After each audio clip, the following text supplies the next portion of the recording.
ఏర్పాటు చేస్తున్నాడు.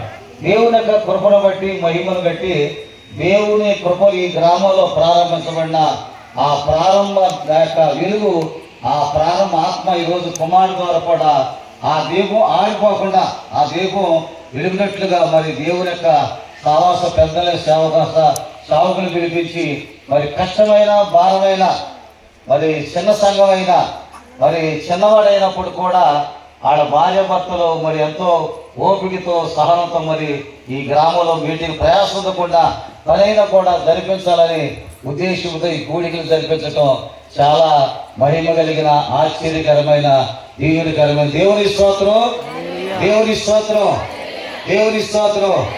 మంచి వాక్యం విన్నారు. ఏ వాక్యం విన్నాం? విశ్వాసము, నిరీక్షణ, ప్రేమ. కనుక మానవుల్లో విశ్వాసం ఉండాలి, నిరీక్షణ ఉండాలి.